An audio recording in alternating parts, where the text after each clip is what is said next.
Hi, I'm Anurag Thakur. Over the last few years, I hope you've been watching my program, The Interview on the Wire. During that period, I've interviewed doctors, politicians, businessmen, scientists, authors, and even the occasional Nobel laureate. For me, it's been exciting.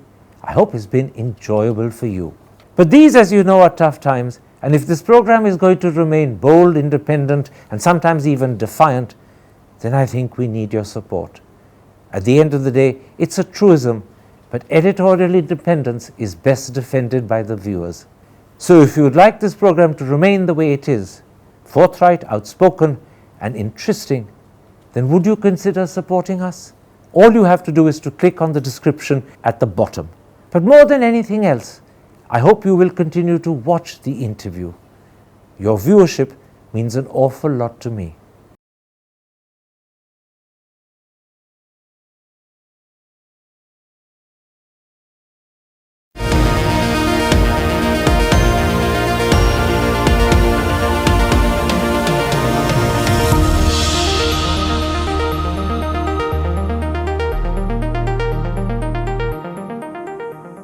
Hello and welcome to a special interview for The Wire.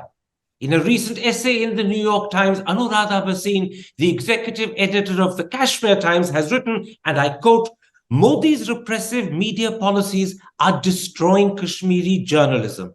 Journalists are surveyed, the government uses strong arm tactics, journalists are routinely summoned by the police, interrogated and threatened. Several prominent journalists have been detained. We are under a cloud of fear."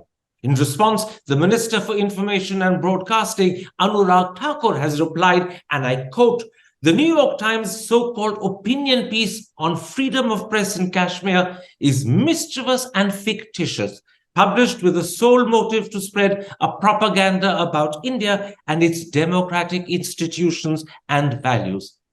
Joining me today from California, where she is Anuradha Bhasin to talk about her New York Times essay and to respond to the Minister of Information and Broadcasting. Anuradha Bhasin, I'll come to Anurag Thakur later.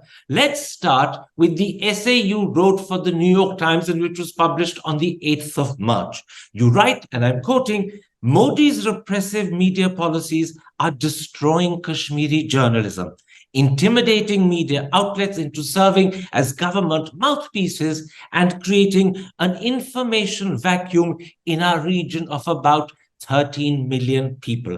For the vast majority of Indians who don't live in Kashmir and don't really know what the situation is like, could you give me more details about what's happened to journalism in Kashmir?" Yes, I mean, journalism is always a challenging task, and even more so in Kashmir, where journalists have been navigating militancy, a militarized landscape in the last 30 years, particularly. 19 journalists have been killed, and that just shows how dangerous it is working in Kashmir. But post 2019, what has happened is that the government policies have virtually silenced media. First, we have the internet shutdown, which had a chilling impact on media. It imposed logistical impediments on their work. Journalists being forced to work out of a media facilitated center where about 3 computers were put up for more than 100 to 200 journalists, and they had to jostle for space. And not just that, that meant that their entire work was under surveillance. So after 6 months, when the internet restrictions were slightly eased and journalists gradually began to report, the government resorted to harsher actions like issuing oral summons to journalists for their critical stories, for even one critical word sometimes, interrogating them. And these are not legal summons, these are just oral summons. Some journalists have faced raids. and all others are asked to file verifications, or there are repeated police verifications of different journalists, same set of questions being asked, sometimes very personal questions, sometimes about family members and extended family members. And this is extremely harassing, and particularly if you're writing critically, those journalists are likely to be targeted more and more. And these kind of actions are becoming more and more stringent and even more arbitrary as time goes by. 3 journalists are presently under detention. Anti-terror laws have been slapped against them, against some others have criminal charges against them, and some are arrested under PSA and without bail. Other than that, journalists have been put on no-fly list. So this is just the broad, in short, the gist of what is really happening. Let's pick up on some of the things you've mentioned. In your article for the New York Times, you write, journalists are surveyed, and you add, the government uses strong-arm tactics against media outlets to ensure favorable coverage. I take it the strong-arm tactics you're talking about are things like oral summons, regular police verification, raids, as well as the detention of journalists. 3, you said, are detained. Are these the strong-arm tactics, or are there other things that you haven't mentioned? The raids, for instance, the NIA raids on the offices and houses of journalists, and summons are pretty intimidating. It's not once that they'll summon. They summon journalists repeatedly. Every time they do a story, a critical story, there are summons. They are summoned to police stations, treated as if they are criminals, subjected to grueling hours of interrogation, and sometimes abused, even slapped. Not surprisingly, in your article for the New York Times, you conclude, we work under a cloud of fear. You say journalists are routinely summoned by the police, interrogated and threatened with charges such as income tax violations or terrorism or separatism. Several prominent journalists have been detained. 3, as you mentioned in your answer a little while ago. I get the feeling from what you're saying, as well as what you wrote in the New York Times, that the situation facing journalists in Kashmir is considerably worse than the situation facing journalists in the rest of the country. Am I right? I would say yes and no. There is pretty much some resemblance of what is happening in India to what has been happening in Kashmir. But Kashmir, of course, is the precursor. It's the degrees of, the kind of harsh actions being taken, the extrajudicial methods of control. The sample in India might be smaller, but there is a resemblance. So if you look at, even before the BBC raids, the raids on the BBC office, there have been raids on offices of other news organizations, Newsclick, for instance, News Laundry or Dainik Bhaskar. And usually in Kashmir, if they raid journalists' homes, it's sometimes IT cases, sometimes anti-terror cases. But mostly in India, they're using IT, ED, these departments. Journalists in rest of India are being arrested. Siddiq Kapan has just been released after more than 800 days. And for doing, for just going to Can I put it like a place this? and trying to... Can I put it like this? What you're saying is that in terms of the quality of treatment between journalists in Kashmir and journalists in the rest of the country, there may not be a great degree of difference. But many more journalists, a greater percentage of journalists in Kashmir are suffering than the percentage south of the Banihal. Would that be correct? I think so, right. At the moment, yes. But the methods are also slightly different. Like, for instance, in Kashmir, surveillance is more brazen. There are verifications, there are summons. And during these summons, when journalists are summoned, sometimes their telephones are tampered with, or their devices are taken away. Whereas in India, I mean, that's also happening, but things like Pegasus have been used to surveil journalists. And I would say, to be fair, one also needs to understand that there is a difference in the landscape in Kashmir, which is heavily militarized. And there was already a mechanism of partial control in Kashmir even before 2019. But having said that, I would say what we see in India today, it seems like a beginning of something much worse. I'll come to that in a moment's time. Let's for a moment focus our attention on Kashmir. You say the consequence of the way journalists are being surveyed, detained, raided, harassed, regularly asked for summons, the consequence is many journalists self-censor or have simply quit. Fearing arrest, some have fled into exile overseas.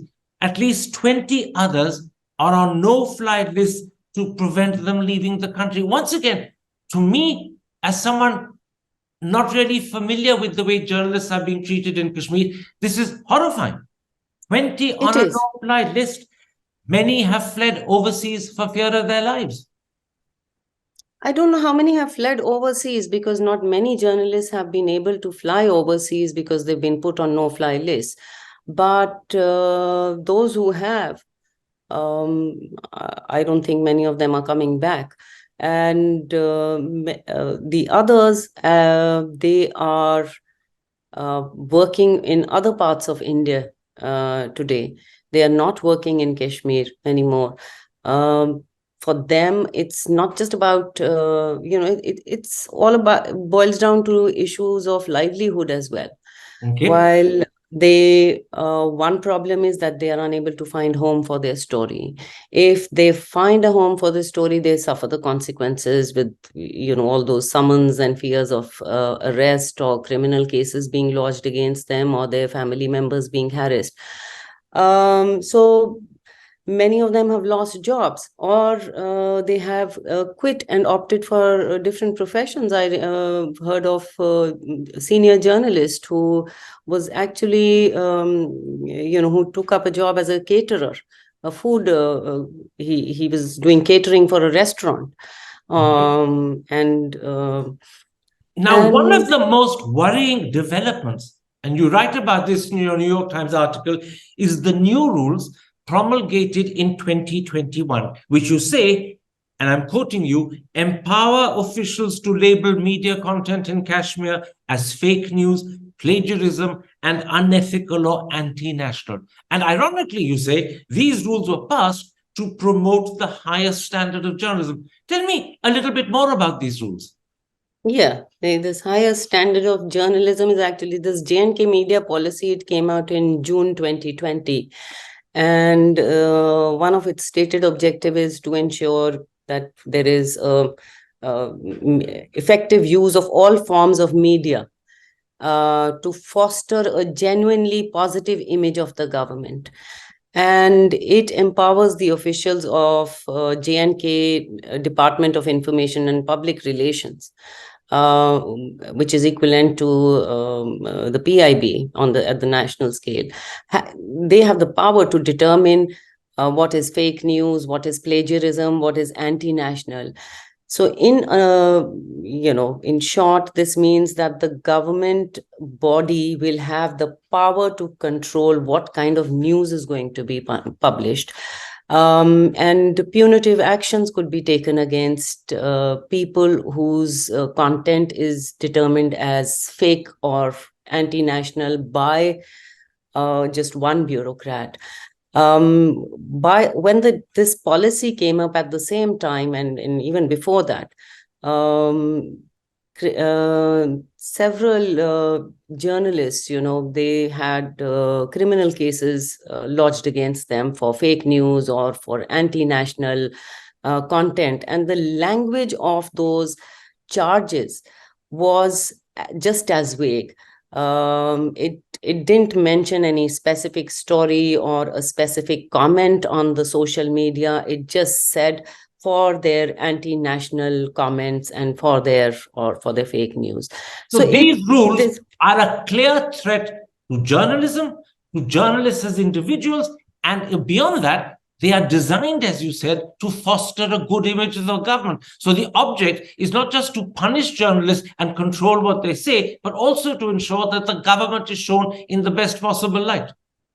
Yeah, not just that. The policy also states that the director of the DIPR department, he or she can suspend advertisements to newspapers, journals, and magazines that represent or that misrepresent information or violate any kind of guidelines and do not meet the desired standards. And the key word being desired standards.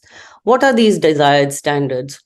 Who has decided what these desired standards are, and who are they desirable for?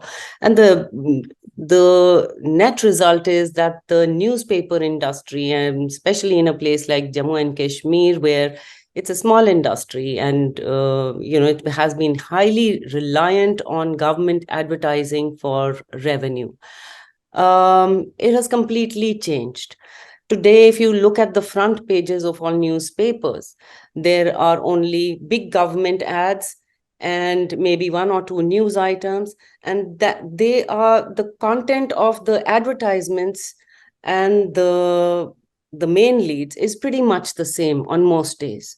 Okay. Against this background, let's now come to the response from the Minister of Information and Broadcasting, Anurag Thakur, specifically to the essay you wrote for the New York Times on the 8th of March. He says, and I'm quoting him, you are guilty, he says, of spreading lies about India's democracy and pluralistic society. Once again, I'm going to quote him.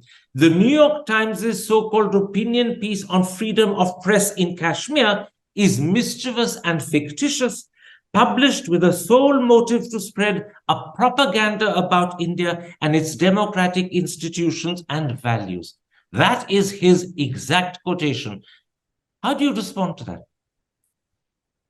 I would say, if he has spoken about, he's called it fabricated, he's called it a lie, the first thing as a minister he should be doing is to enlist those lies. Now, much of what I have said in that article is already in the public domain, the kind of facts that I put down. What I have tried to do is just join the dots and give it a context. So they're not contesting what I have said. He's only contested why I have said that. And to me, this is a kind of overreaction. And in some ways, vindicates my stand because it shows that the government does not tolerate any criticism, which is what I write, and that journalists are being prevented from doing their job. And this is what I write. So anytime anybody is going to just as much as squeak, they're going to come out with hammers and tongs and just start banging everyone down. And I think that's... Let me put it like this. I'm going to repeat what you said. The minister has not contested the facts you presented in your New York Times article. He's only quarreled or contested with the interpretation. Does it therefore follow that you refute his criticism? Definitely so. Secondly, do you stand by what you wrote? Absolutely. Okay, that's completely crystal clear. I'll just repeat it for the audience. Anuradha Bhasin, the executive editor of the Kashmir Times, in response to the criticism of her article in the New York Times on the 8th of March by the Minister of Information and Broadcasting, has said categorically that she refutes the minister's criticism and she absolutely stands by what she wrote in the New York Times. Now, Anuradha, against this background, let's talk about your own paper, the Kashmir Times. You say in that article for the New York Times, and I'm quoting you, on the evening of October 19th, 2020, as reporters and photographers of the Kashmir Times rushed to meet deadlines, the police swept into the newspaper's offices in Srinagar, chased out the staff, and put a lock on the door that remains to this day. You say the raid was punishment for daring to question the policies of Prime Minister Narendra Modi. Very briefly, what were the questions you had raised that brought this punishment upon you? We had been raising the usual questions that we had been raising, though, much less after 2019, because financially we had been impacted and so we had lesser staff. But despite that, we were continuing to do some bit of reportage and comment pieces, questioning the actions and the laws that had been brought about after the revocation of Article 370. Especially after those, domicile-related rules that had been introduced, and it had evoked sharp reaction among the youth because they felt that they were going to lose their jobs. We were writing about governance issues. We were writing about lack of public redressal systems, about rampant unemployment, about the way the government had handled COVID. And even about human rights violations, about continuation of detentions. Would it be correct for me to say that the Kashmir Times was raising the questions, pointing out the flaws, pointing out the inconsistencies in government policies that journalists are required to do in any part of the world? And it was because you were doing your job that, in fact, you invoked the wrath of the government. Is that the correct way of putting it? Yes, absolutely. Now you go further. Also, it was, to add to that, I think it may also have been vendetta because it was already building up. I had gone to court against the communication ban a year before that. So I think sealing the office was probably to prevent us from publishing in Kashmir. Okay, the object was to stop you publishing in Kashmir, both because they didn't like the way you were doing your job honestly, objectively, and as journalists should, and also perhaps as vendetta because you had gone to court against the initial ban. Now you say, and I'm quoting from your New York Times article, my newspaper is barely surviving. Our operations have been crippled. So tell me, what exactly is the state of the newspaper today, and are you able to publish every day? Our Srinagar edition is shut down. We also had two newspapers, Dogri and Hindi, and Dogri was the only language paper in Jammu, which is it's the main language spoken in Jammu region. And as far as the English edition from Jammu, which is been the main edition, is barely surviving. It used to be 16 pages. It is down to 8 pages.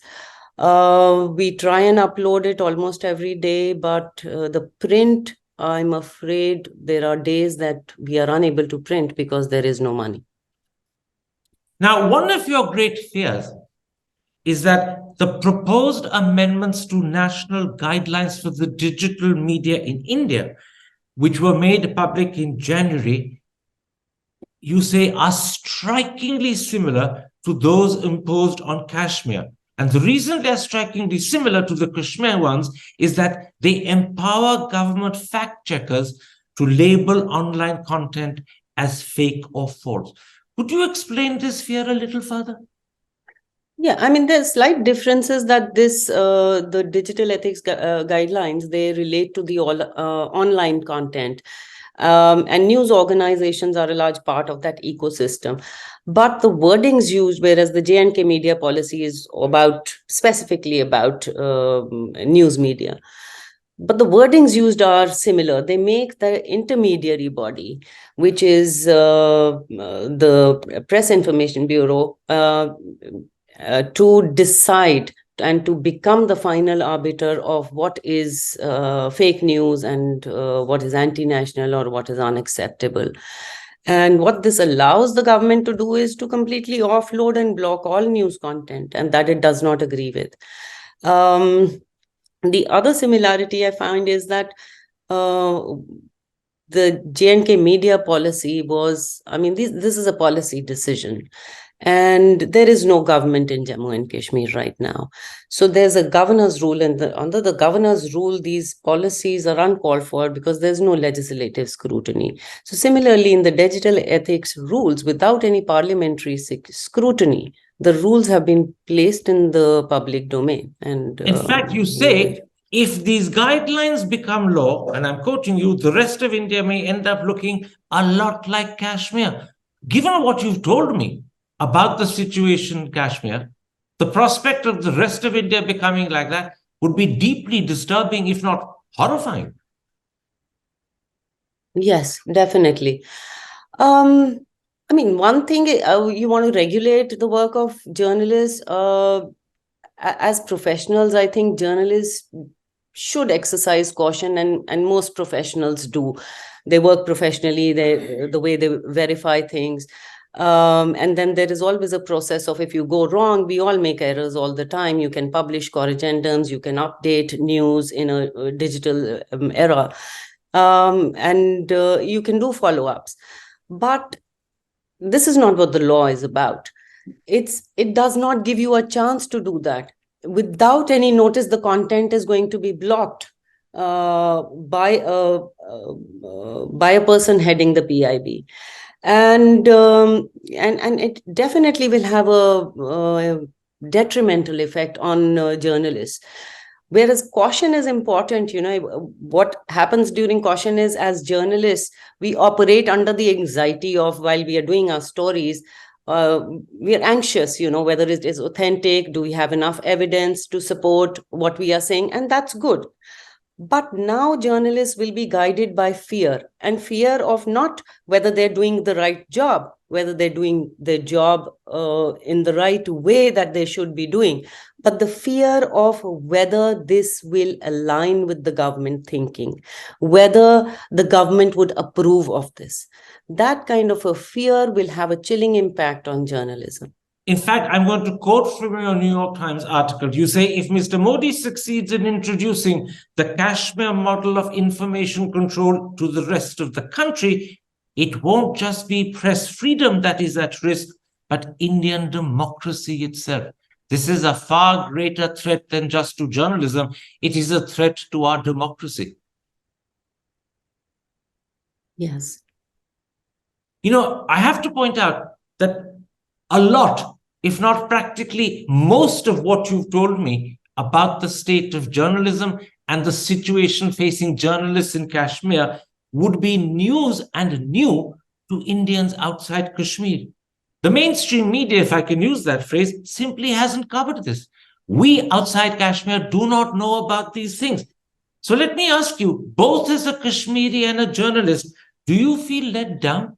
Do you believe that the mainstream media has failed in its duty by not telling the rest of the country the truth, the graphic, horrible truth about what faces journalists and journalism in Kashmir?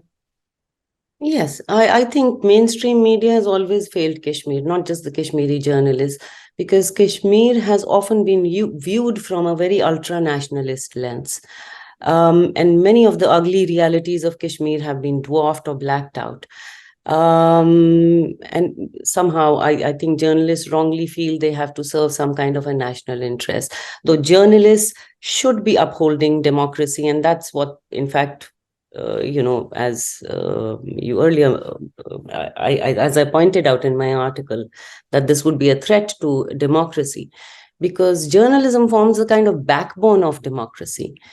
And journalists are supposed to hold the government accountable, ask them questions if there has been some wrongdoing, whether how so difficult a situation, whether it is a conflict situation or government forces on the borders. Journalists cannot and should not be viewing these things with a chauvinistic lens.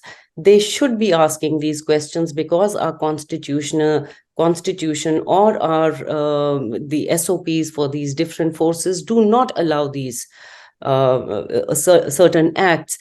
So it's problematic when journalists try to become, hide the failures of the government, rather than asking them the questions, whether it is in the And name forgive of me, that is nationalism the or... point you're making, isn't it? That the mainstream media, by its biased and incomplete coverage of Kashmir, is hiding the failures of the government, be it the government in Delhi or the government in Srinagar. That's the real charge. The mainstream media, by failing to do its duty, is hiding the failures of the government. Yes, definitely.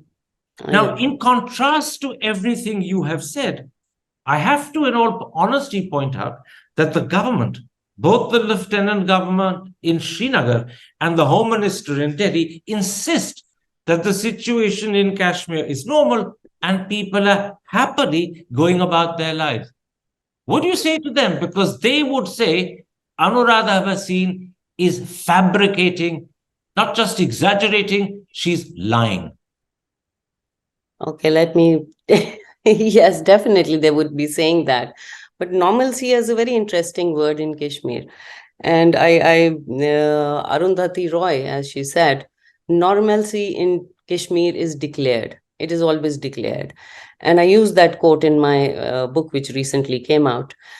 So normalcy was declared on August 5th, 2019, when internet was banned, when massive detentions had taken place, when there were massive restrictions on the roads, curfew-like situation, not just in Kashmir, but also in other parts of Jammu and Kashmir.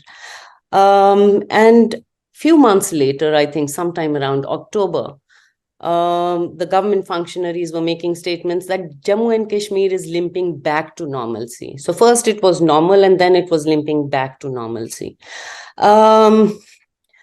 Normalcy in Kashmir has always had a very different definition. To me, I think in a democratic country, normalcy should mean democracy. And the first indication of democracy should be is free press. Where is that free press in Jammu and Kashmir? Is there nothing happening on the ground other than some government functionaries telling us it is normal? Where are the stories? Where are the voices of the people? Those are completely missing. So what you're saying is the almost exact opposite of what the Home Minister and the Lieutenant Governor say. They claim that Anuradha Bhasin is lying. You're saying, in effect, I'm not the one who's lying.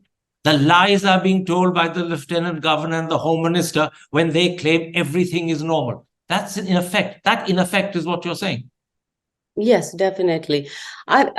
If everything was normal, it should have reflected in the newspapers. All you see in the newspapers is just government handouts and government statements, barring few exceptions here and there. Other than that, there is virtual silence. My last question to you, Anuradha. Do you propose to return to India? And will the Kashmir Times continue, or is its future in doubt? About Kashmir Times, I mean, we would like it to continue as far as we can take the battle, and we do hope to spring back sometime. And as far as I'm coming back, I mean, I'm not surprised why you asked the question. If you look at the whole oppressive climate of in India, and particularly in Jammu and Kashmir, and if you look at the trajectory and the way it is worsening by the day, I'm not surprised by the question. But I'm here on a fellowship, and I hope to return eventually after this. India is home. It's where my life and work is. Your words were very carefully chosen. I hope to return eventually after this. Hope to return is simply an indication of intention, not a commitment or a definite statement. You will. Are you toying with the idea, because the situation in Kashmir is so bad, you may not return? India is home, and Jammu and Kashmir is home, and my life and work is there. And ideally, even the thought of home from a distance should give you a sense of security, a sense of comfort.